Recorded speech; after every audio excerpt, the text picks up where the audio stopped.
Now with the hind legs, we do the exact same thing as we do with the front legs. Okay? The first thing I'm doing that basically is part of a social faux pas to a dog is leaning over their back like this. This is a very threatening position for a dog. So the two things that I'm helping him understand is just because someone does this doesn't mean that you're in harm's way. And, you know, predicated on the other condition that he will continue to have throughout his life, teaches him that this is just simply a thing that needs to be endured. Good. So when we go to move the hind legs, as you can see, I have my hands placed as the way I would have them placed in the stand position until he relaxes. Then gently, very gently, just going to stroke the thigh and the stifle and the hock. Pick up the foot so that he's resting his weight on 3 legs and drop it. Good. No. Replace for the stand. Wait for that moment of relaxation. And go back to the alternative leg. Pick it up at the hock. Allow him to rest his weight on 3 legs. And drop. When he starts to fight, we're going to repeat that because, again, the message must be that the absence of pressure only occurs when he's relaxed. I wait for that moment of relaxation, which may not come. Good. So we revert to where the dog was last successful, which is with the hand resting in between his legs. Good. I wait for that pressure to go. And then I release. Okay. And the reason this is important because the 9 times out of 10, dogs don't have any proprioception of anything that isn't in front of them, which essentially is, pretty much 90% of their body.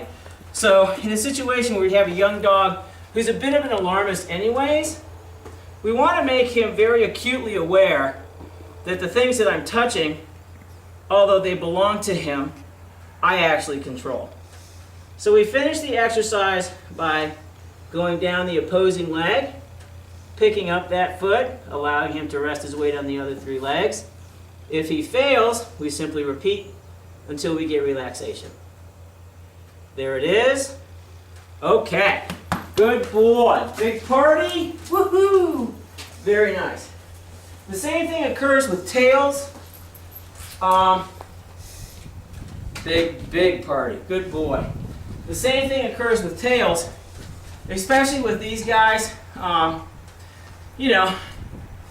Any long-bodied, long-backed, long-tailed breed, for the most part, needs to be made aware of what parts of their bodies come out of what places.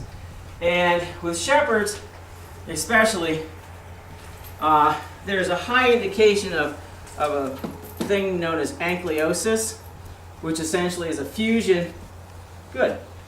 Is a fusion of the vertebrae that goes down the tail. Most dogs don't like their tails being handled anyways. Good pup. But for grooming, they're just as bushy as the rest of the dog, so he may as well get used to having it handled. Good. Now, I'm not putting a lot of upward pressure because it is a long tail, but I want to be able to move it from side to side and pull on it, and he's pretty relaxed about it. I don't even think he's aware of the fact that it's his. He considers it more a toy than anything. Good boy. But just have fun with it a little bit. No yanking or pulling or using it like a pump handle. And when he starts getting fresh with his mouth, leave it. Hold the tail until it relaxes, just like any other body part, and then release. Good. Okay. All right. I think that concludes our business for the day. Huh, bud? Yeah. You're a good boy.